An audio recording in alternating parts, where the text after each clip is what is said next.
passengers and those expected to fly today are now stranded, waiting to be allowed access into the airport. Going by their plans, they will also shut down the international terminals of the airport from tomorrow. No flight will take off because we made enough, we gave enough time for announcement yesterday that no flight will take off this morning, and therefore those ones inside will not be able to go. We reschedule it, it's a normal thing. We are aware that there will be a situation like this, and that is why we have addressed the public yesterday that there is going to be a strike this morning. Hello and welcome. Labour and federal government digging it out. The transmission company of Nigeria have shut down the national grid. This is in accordance to the nationwide strike beginning today. The president of the National Union of Electricity Employees, Admids, has said his members have fully complied with the directive of organized labor to commence an indefinite strike, but he won't confirm if the national grid has been shut down. In a telephone chat with TVC News, the labor leader says his members are at home and will continue to shun work until a contrary directive is issued from the nation's 2 labor centers. Earlier, the strike is on. Conversations are ongoing. We hope there is a landing point for both parties. But does Labour have legitimate demands? Oh yes, they do, considering the hike in standard of living, inflation. The law of economics is that if there is inflation, there should be commensurate increase in wages of workers to be able to cope. With this, you see, Labour does have more than legitimate demand. How can politicians not owe themselves? They pay themselves every pin, every allowance to the later. They don't owe themselves. And yet, they are not servicing this country or doing anything for the good of this country. Of course, they go to work, they are doing 1 or 2 things, but their efforts, their best is not good enough. When you are running, there's expected that you cover a distance. Work is said to be distance and time. The product of distance and time, as in what is covered, expending energy and burning time, the result you get. The results we have gotten so far are not satisfactory. That is why we hold our government to ransom. We make demands because with the spike in prices and situation of things in the country, Labour does have a legitimate demand, In situation where you take peanuts as salary, in most cases, these salaries are not even paid. They are owed for months. Look at the case of that police officer who was laid off for asking a foreigner, the bike woman, for aid, for bribe, or for money. And last they were laid off. But much later, we got to discover that these people have not been paid for 3 years. 3 good years. How do you expect that person to cope? Nigerians literally live from tips here and there. That is why it looks like the Nigerian government has turned every Nigerian to beggars.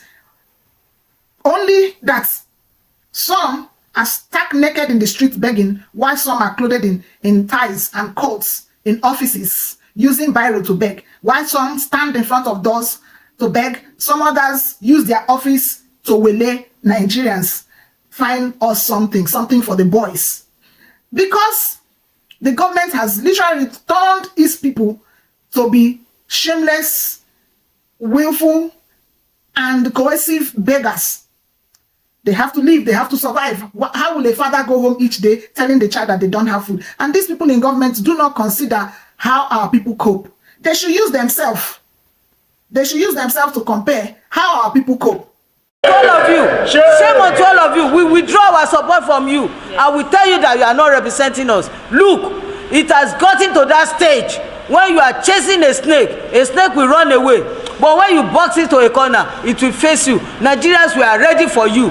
All of you that you say you are representing us, your total emolument in a year, just 460 members of the assembly. Only 360. Your total emolument is even more than the salary that put together that the old workers in the country that are earning. So let us state it that since you are not representing us, since you have already leave us to our fate, since you have jeopardized the issue of the workers, we are withdrawing our services en masse. And we say that from 12 midnight today in Lagos State and across the whole country, Nigeria remain in total shutdown. If they can collect all the allowances, including newspaper allowance, sitting allowance, furniture allowance, kitchen allowance, allowances from one pin of their hair to the toe, last finger of their toes, they year in, year out, monthly, without owing themselves, and yet they don't think that labor has a legitimate demand. They are saying that their demand is way off the roof. We all know the value of money. Let's even put it in perspective. Most countries that collect dollar, euro, and pounds, their minimum wage, the least thing you can pay a worker, I think now should be between 11 euro, $11 to the difference between the currencies are not much. Pound is usually higher. Dollar, euro, pounds. Most times, these people, it shouldn't be. It's usually not less than 11 to 13 euro, dollar, or pounds per hour. Per hour. We're saying per hour. Then, though in their country, you cannot use it to compare what happens in Nigeria because they have bills that the government has also factored that they should be able to pay. But the government is able to peg the standard of living at a level where you cannot be demeaned, where you cannot be dehumanized, where you cannot be abused to that point where you carry plates to go outside. Even their systems in their taxation and records knows how families are able to, can speculate that with this family's income, things might not be very okay for them. The standard of living might not be something very interesting. And they augment with certain aids. They have supports here and there with which they augment and alleviate the sufferings of their people as human beings. But in Nigeria, the government does not see their people as human beings. They see them as people who find their way. So Nigerians are on their own struggling to find their way. Thank God for families who have help here and there.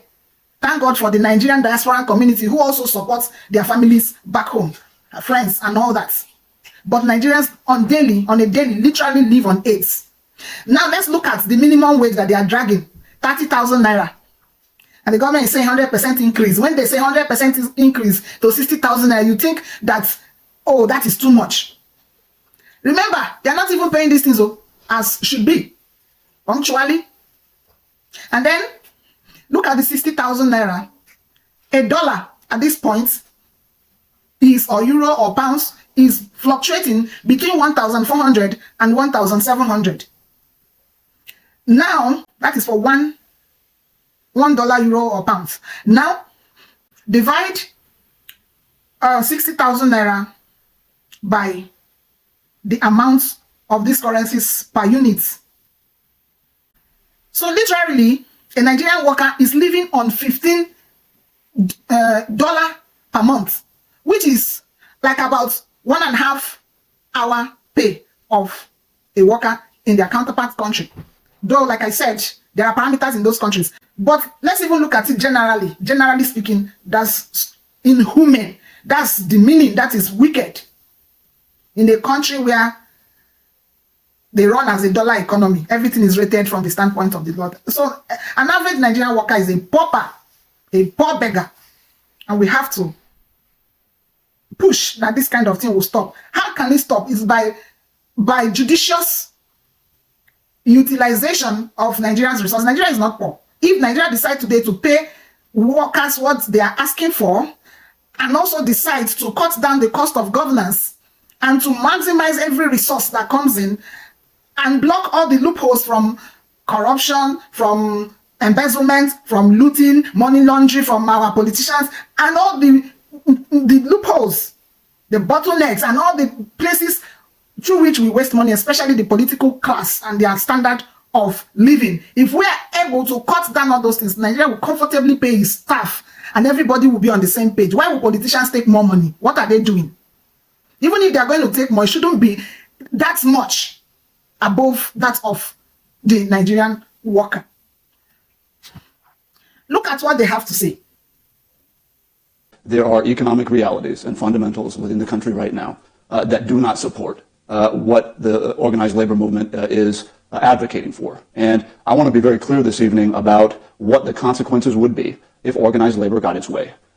Right now, there is this notion out there that the minimum wage conversation in the country is simply almost a conversation between a federal, executive administration and organized labor about a new minimum wage for the federal civil service. That is not what we're talking about. We're talking about a new national minimum wage for every Nigerian citizen, both within the formal economy as well as the informal economy.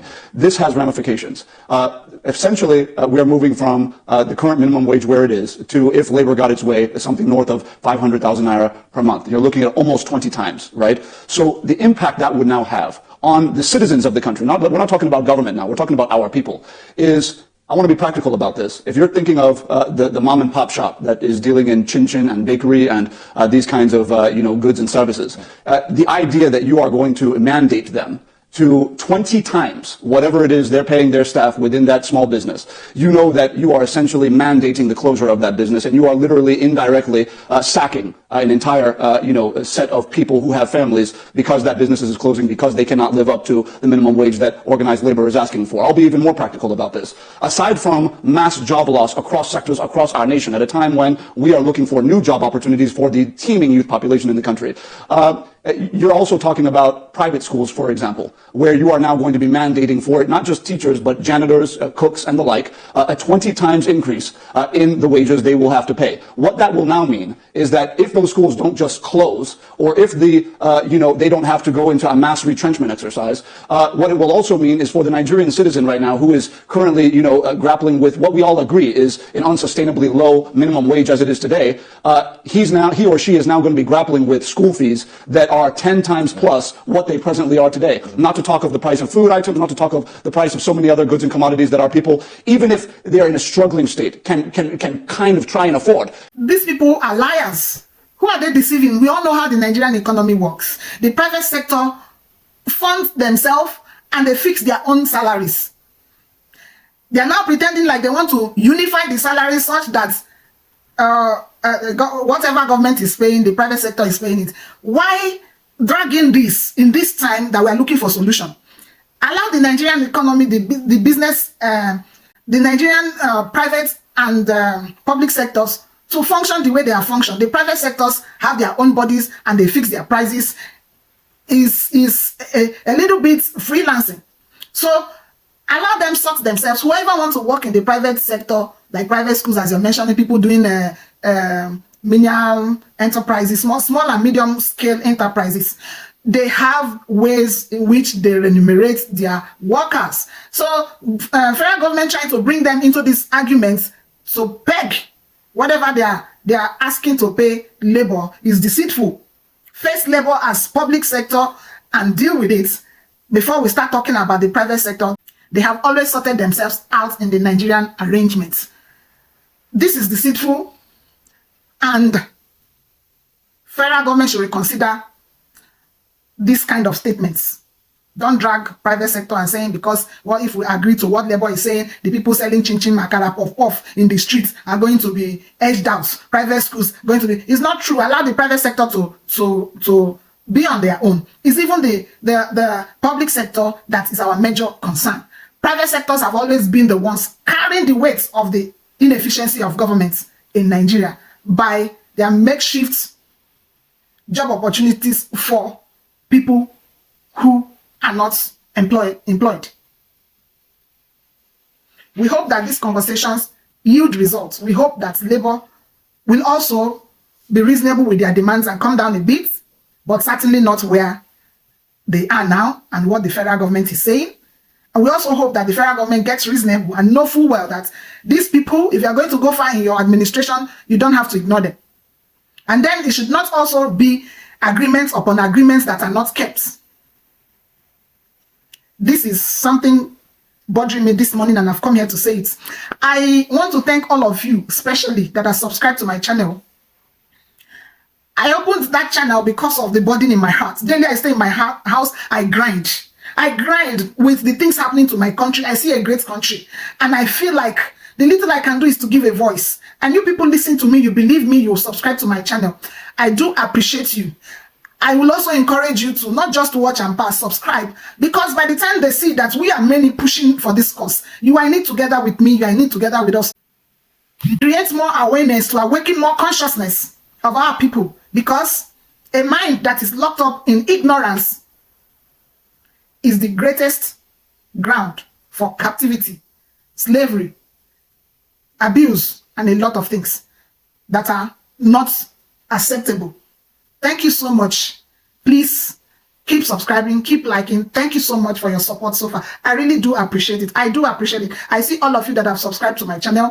If it was in my powers, I would keep mentioning your names one after the other. I am not good, but I appreciate that you trust my voice. Have a lovely day. And we pray for our country that we don't keep going down this slope of retardation and that labor is sorted out. Ciao.